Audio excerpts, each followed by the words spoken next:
तो हेलो दोस्तों, कैसे हैं आप सभी। मेरा नाम है कुणाल चौहान और आप देख रहे हैं यूपीएससी विद कुणाल। तो आज के सेशन में हम कुछ इंपॉर्टेंट बातें करने वाले हैं अपने यूपीएससी स्टडी से रिलेटेड, जो कि अक्सर आपको देखने को मिलेगा कि अगर आप भी एक हिंदी मीडियम के स्टूडेंट हैं तो आपके भी मन में एक सवाल आता होगा कि यूपीएससी में सक्सेस होने के चांस कितने परसेंट है। क्या हम जो प्रिपरेशन कर रहे हैं प्रिपरेशन सही डायरेक्शन में जा रही है, इसमें क्या कमी रह रही है। क्योंकि अगर हम रिजल्ट का एनालिसिस करें तो 2023 के अगर हम रिजल्ट को देखें तो ओनली 42 सिलेक्शन हुए थे, जो कि अगर एवरेज देखा जाए तो 1000 बच्चों में से 42 सिलेक्शन होना ये बहुत ही शर्म की बात है। और अगर इसके साथ ही हम देखा है कि 2022 का जो रिजल्ट था उसके अंदर भी मात्र 44 सिलेक्शन ही, मात्र 54 सिलेक्शन ही हुए थे, जो भी एक अच्छी बात नहीं है। तो हम ये देखेंगे कि आखिर ये क्या कमी है जिसके कारण इतने कम सिलेक्शन होते हैं, या फिर हमारी पढ़ाई भी सही डायरेक्शन में है या नहीं है। क्या हम जो पढ़ रहे हैं वो सही पढ़ रहे हैं, क्या उसमें कुछ कमी है, और अगर उसमें कुछ सुधार का मौका है तो हम उसको कैसे सही कर सकते हैं। क्योंकि अगर इतना कम रेशो है तो जैसा कि अगर मैं आपको बताऊं, अगर अपना बैकग्राउंड बताऊं या फिर मैं आपका नॉर्मल बात करूं, तो अक्सर देखा जाता है कि हमारे साथ क्या होता है, ना तो हम यूपीएससी, ना तो हम किसी स्टेट पीसीएस के, ना तो हम किसी के टॉपर रहे हुए हैं, ना ही हम किसी यूनिवर्सिटी के गोल्ड मेडलिस्ट हैं, और ना ही हम एवरेज मार्क्स से ज़्यादा गेन किया है। तो भी हम जीत तो रहती है हमारे अंदर कि हम यूपीएससी को क्रैक करें और आईएएस बनने का अपना सपना साकार करें। लेकिन जब रिजल्ट को देखते हैं और भ्रामक परिणाम हमें मिलते हैं तो अक्सर मन में एक सवाल तो उठता ही है कि क्या हम जो कर रहे हैं वो सही है, या फिर हमारे जो हमको जो पढ़ा रहे हैं। और अक्सर ये हमको बाद में पता चलता है जब हम एग्ज़ाम में अपीयर होते हैं कि हमने जो पढ़ा यार वो सही नहीं था, या उसमें कुछ गलती थी, या फिर हमारी कमी थी। अक्सर बच्चे ये आखिरी तक भी पता नहीं कर पाते, क्योंकि उन्हें लास्ट मौके तक जब एनालिसिस होता है कि गलती कहाँ थी, तब तक बहुत समय रह चुका होता है। तो आज हम इसी वीडियो के अंदर ये एनालिसिस करेंगे कि अक्सर हमारी क्या गलती हो रही है, क्या मिस्टेक्स हो रही है, और उनको कैसे सुधारा जा सकता है।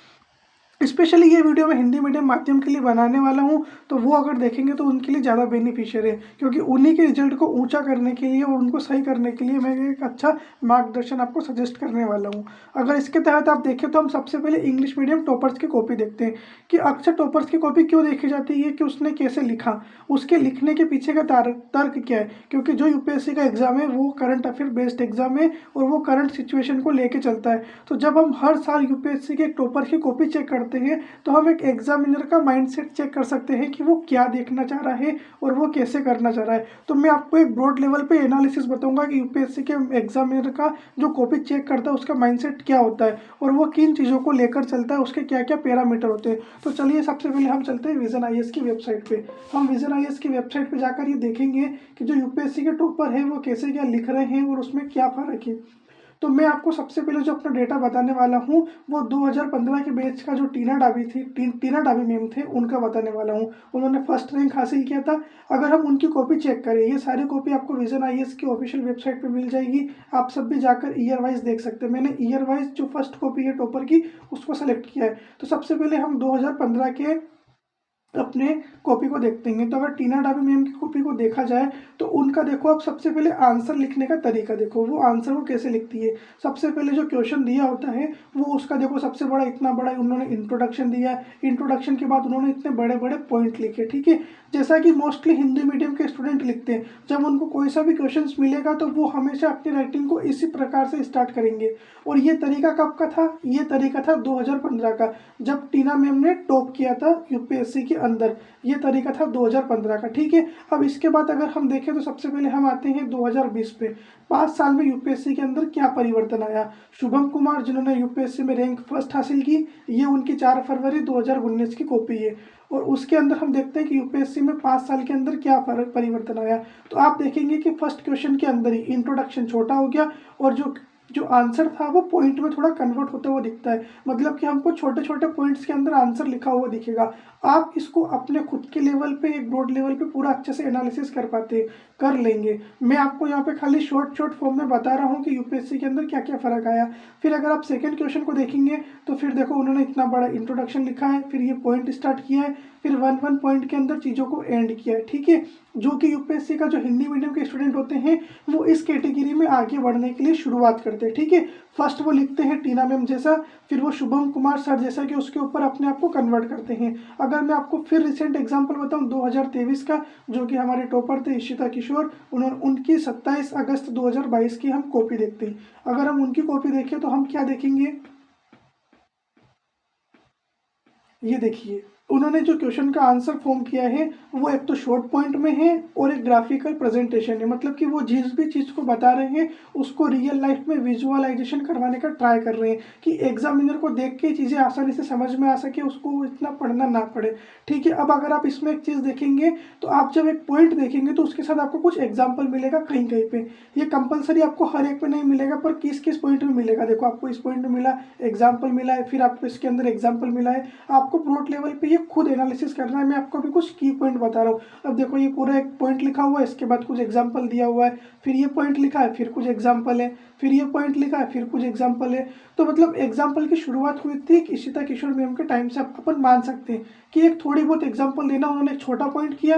पहले जो 2015 का सिचुएशन थी, 2020 की सिचुएशन थी, फिर हमने इशिता मैम का देखा। फिर अगर हम हमारा अभी रिसेंट कुछ साल पहले का अगर हम आदित्य सर का देखते हैं तो आदित्य सर की ये कॉपी है 26/8/2023 की। अगर आप इस कॉपी को देखोगे तो उनका जो उत्तर लेखन का तरीका है वो किस प्रकार से, देखो उसके उनके जो कॉपी के आंसर राइटिंग का अगर आप देखोगे तो उसमें आपको और भी शॉर्ट मिलेंगे। रुको मैं इसको शॉर्ट कम कर लेता हूँ, मिनिमाइज।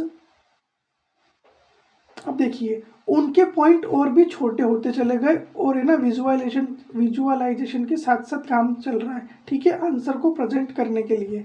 अब हम इस स्टेज पे आना तो चाहते हैं, हम सब भी चाहते हैं कि हम भी इस तरह का आंसर लिखें। फिर अगर हम उनकी एक और कॉपी देखें जो कि थी 2023 की, ये भी आदित्य सर की ही कॉपी है।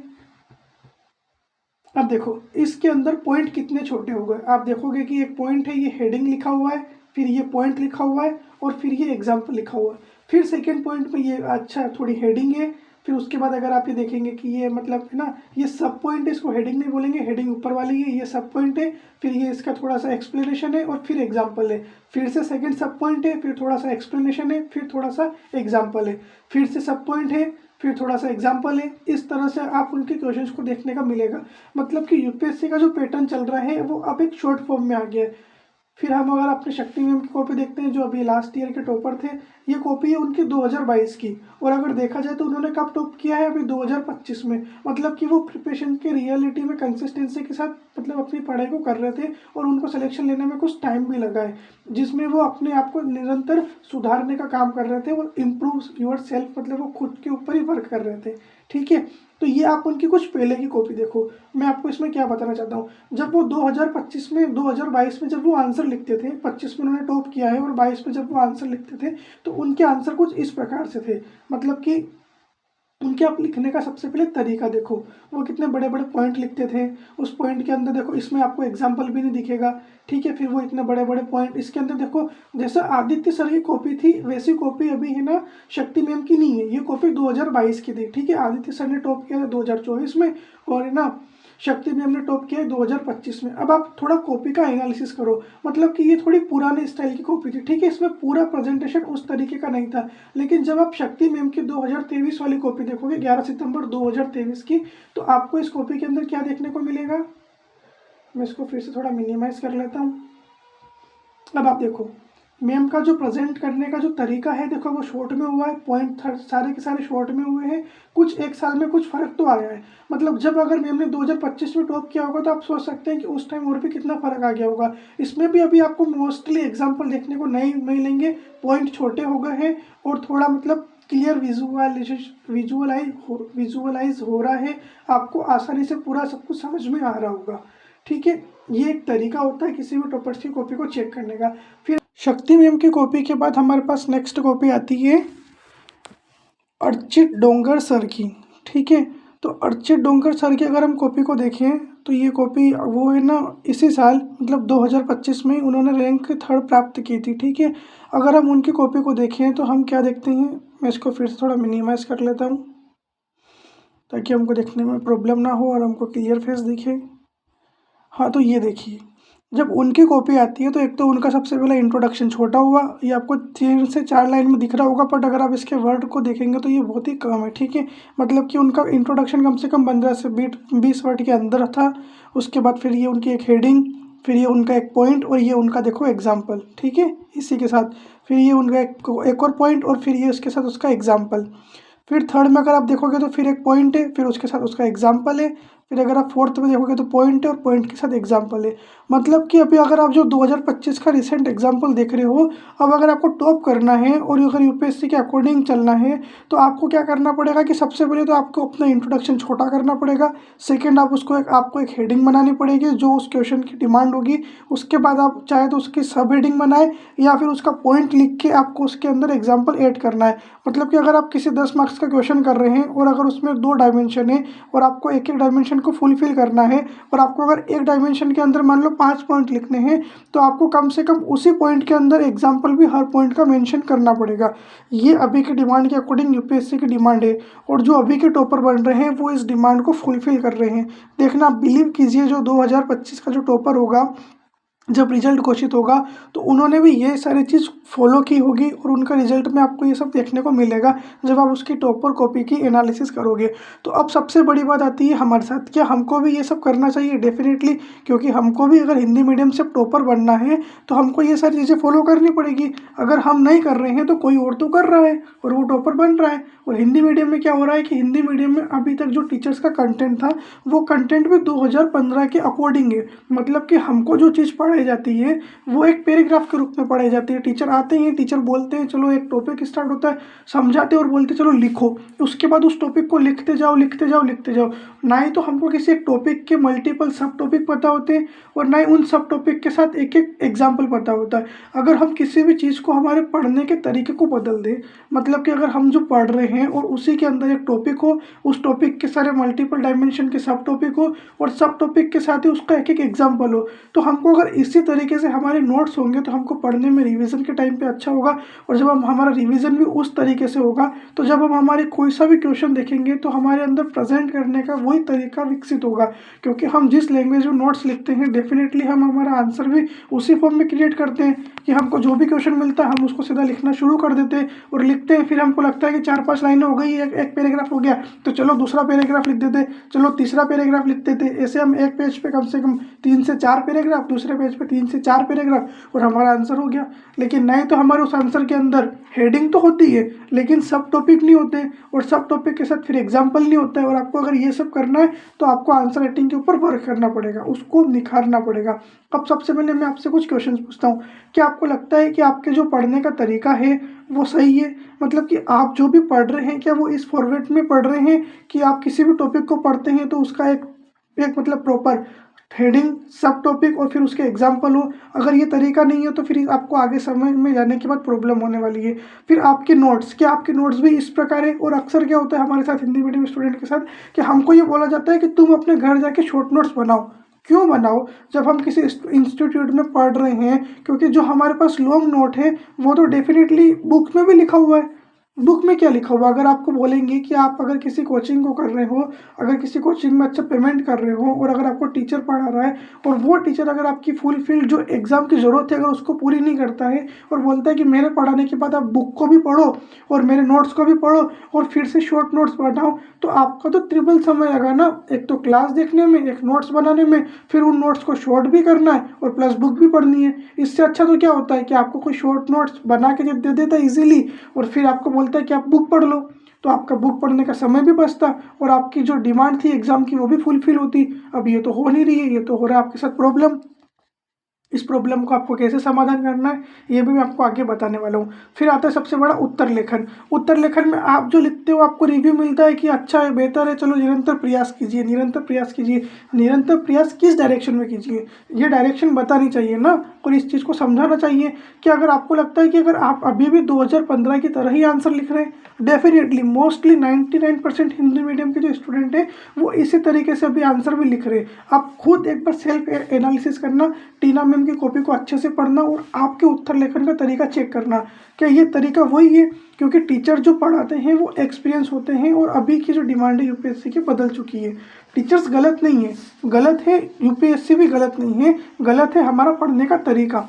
वो यूपीएससी पूछना क्या चाहता है, हम कर क्या रहे हैं, और इस चक्कर में हमारा रिजल्ट नहीं हो रहा है। फिर हम सिस्टम को दोष देते हैं, सिस्टम वो बोलता है कि आप अपडेट रहो, क्योंकि यूपीएससी का जो एग्ज़ाम है वो अपडेटेड एग्ज़ाम है। आपका करंट अफेयर्स के साथ स्टैटिक पोर्शन पूछा जाएगा और आपको पर करंट जो डिमांड है यूपीएससी की फुलफिल हो रही है टॉपर्स कॉपी को, उसको देख के अपना एनालिसिस करना है, क्योंकि आपके पास रिटर्न में कोई कॉपी तो मिलती नहीं है। तो इस तरीके से आपको प्रिपरेशन करनी है। अब आप खुद अपना एनालिसिस कर सकते हैं कि आप अभी किस पायदान पे हैं और क्या मिस्टेक कर रहे हैं और आने वाले समय में आपको अपने अंदर क्या क्या सुधार करना चाहिए। इतने तो आप डेफिनेटली समझदार हैं। फिर मैं नेक्स्ट आपको पूछूंगा कि आपको भी यह बोला जाता है कि खुद से सोचो, मतलब कि जो पॉइंट आपको बड़ी बड़ी इबारत, जैसे कि मान लो कोई किताब है, उस तरह के बल्कि नोट्स आपको बना दिए जाते हैं और बोल दिया जाता है कि अब आप इसके पॉइंट निकालो, आप इसके शॉर्ट पॉइंट निकालो, इसके एग्जाम्पल निकालो और रखो, मतलब कि आप अपने माइंड का मंथन करो। भाई साहब, आप इतना कैसे करोगे कि आपके पास इतना टाइम है? नहीं है। ये सारा तो अगर आपने किसी कोचिंग को लिया है तो ये तो उनको करवाने की जिम्मेदारी बनती है, या फिर अगर आप सेल्फ स्टडी करते हो तो ये आपको अगर कोई हेल्पर तो चाहिए ना जो ये सब चीज़ें करके देगा। या फिर अगर आप सब कुछ ये सब कर सकते हैं तो कोई प्रॉब्लम नहीं है, बट डेफिनेटली कुछ प्रॉब्लम्स तो होती है ना, ये खुद से करना थोड़ा मुश्किल पड़ जाएगा। आप सब टॉपिक कैसे सोचेंगे? मैंने आपको कोई एक पॉइंट पढ़ा दिया, एक टॉपिक अच्छे से मैंने आपको पढ़ा दिया, एग्जाम्पल के लिए मान लो मैंने आपको डिजास्टर का भी एक टॉपिक पढ़ा लिया और बोल दिया कि अब आप इसको पढ़ लो, मैंने आपको समझा दिया, आपको ये रेफरेंस भी मिल जाएगा यहाँ से, आप इसके सब टॉपिक निकालो। कैसे निकालोगे? आपको कोई आइडिया देने वाला चाहिए ना कि इसमें पॉइंट कैसे कैसे निकालने, क्या क्या तरीका होता है, किन किन चीज़ों को देखा जाता है। कुछ चीज़ें समझनी होती है ना। सबसे बड़ी मिस्टेक कि नोट्स जो है वो शॉर्ट नोट्स है, वो आप खुद बनाओ। शॉर्ट नोट्स आप खुद कैसे बना सकते हो कि आपने इतनी पढ़ाई की है, आप इतने एनालिसिस आपने कर लिया है कि आप शॉर्ट नोट्स बना लोगे। आपके रिवीजन के शॉर्ट नोट्स अलग होंगे और यूपीएससी की जो डिमांड है उसके शॉर्ट नोट्स अलग होंगे। सबसे पहले आपको इन दोनों के अंदर डिफरेंस समझना होगा। आपके अपने जो शॉर्ट नोट्स होंगे क्या होंगे? आपके अपने जो शॉर्ट नोट्स होंगे वो क्या होंगे? किसी चीज़ को याद करने के लिए होंगे। जैसे कि मान लो एग्जांपल के लिए मैंने आईवीसी का टॉपिक पढ़ा, अब इस टॉपिक के अंदर मेरे को कुछ 5 चीज़ें हैं वो मेरे को याद नहीं हो रही है, तो मैं उन सब चीज़ों को नोट कर लूँगा अपने सेकेंड रिवीजन के टाइम पे, और बाकी जो जो मेरे को याद है, खाली अगर मेरे को मान लो टाइम पीरियड का पूरा अच्छे से याद है तो मैं काल लिख के छोड़ दूंगा, क्योंकि मेरे को इसको सारा सारा याद है। फिर अगर मेरे को उसके सारे स्रोत याद है तो मैं स्रोत लिख दूंगा। फिर मेरे को अगर कुछ चीज़ें ऐसी, कुछ पॉइंट ऐसा है जो मेरे को इसमें याद नहीं है, तो ये मेरे शॉर्ट नोट्स बनते हैं। शॉर्ट नोट्स एक सब्जेक्ट के जो बनाते हैं वो टीचर को बनाना पड़ता है, पूरा उसको समझाना पड़ता है, वो आप नहीं बना सकते। और अगर आप बना सकते हो और आप बनाने के लायक हो तो डेफिनेटली आप खुद अच्छे अच्छे स्टूडेंट हो पढ़ने वाले, फिर तो आपको किसी चीज़ की कोई भी नीड नहीं होगी। आपको लगता है इस तरीके से शॉर्ट नोट्स हैं? नहीं है, चलो ठीक है। अब मैं आपको देखो कुछ शॉर्ट नोट्स बताने वाला हूँ कि आपके पास भी इस तरीके के शॉर्ट नोट्स हैं। अब आप सबसे पहले उन शॉर्ट नोट्स को देखो कि शॉर्ट नोट्स होते कैसे और बनाते कैसे। मैं आपको कुछ बताने वाला हूँ, अब उसको देखिए। तो हेलो दोस्तों, अब हम देखेंगे कि शॉर्ट नोट्स क्या होते हैं, कैसे बनते हैं और उन सब चीज़ों को कैसे यूज़ किया जाता है। ठीक है, तो सबसे पहले अगर हमारा एक टॉपिक है कि आपदा और आपदा का प्रबंधन, ठीक है, आपदा क्या होती है और आपदा का प्रबंधन कैसे किया जाता है, तो हम सबसे पहले इसके सब टॉपिक देखेंगे। सब टॉपिक में क्या होगा? आपदा की परिभाषा क्या है और आपदा के क्या कारक क्या है, किसके कारण से आपदा आती है और आपदा बोलते किसको है। फिर आपदा का प्रभाव क्या पड़ता है। फिर आपदा का वर्गीकरण किस प्रकार से किया जाता है प्राकृतिक खतरे के आधार पर। फिर मानव प्रेरित आपदाएं क्या क्या होती है। फिर भारत में प्राकृतिक आपदाएं और उनके शमन के लिए क्या क्या तकनीकें अपनाई जाती है। और भारत के और सेकेंड और लास्ट वन होगा हमारा कि आपदा के स्तर क्या क्या होते हैं। ठीक है, उसके अकॉर्डिंग हम 2001 की रिपोर्ट को भी देखेंगे। फिर हम सबसे पहले देखते हैं 2000 आपदा की परिभाषा और कारक। तो इसके अंदर आपको 3 चीज़ें दिखेगी। UNISDR के अकॉर्डिंग 2009 की परिभाषा क्या होती है आपदा की। उसके बाद आप देखोगे कि आपदा प्रबंधन अधिनियम 2005 जो भारत का बना हुआ है, इसके अकॉर्डिंग आपदा की परिभाषा क्या होती है और आपदा के कारक क्या क्या है, मतलब किन किन कारण से आपदा आती है। ये हमारे शॉर्ट नोट्स बन रहे हैं। ठीक है, हम इसके अंदर देखेंगे। अगर हम देखेंगे कि आपदा के कारण क्या क्या होते हैं, तो खतरों के संपर्क में आना, मौजूद भेद्यता की स्थिति या नकारात्मक परिणामों से निकटता के लिए अपर्याप्त क्षमता। ठीक है, नकारात्मक परिणामों से। अगर आपके जो शॉर्ट नोट्स लग रहे हैं तो इनका आपको फुल एक्सप्लेनेशन नोट्स मिलेगा।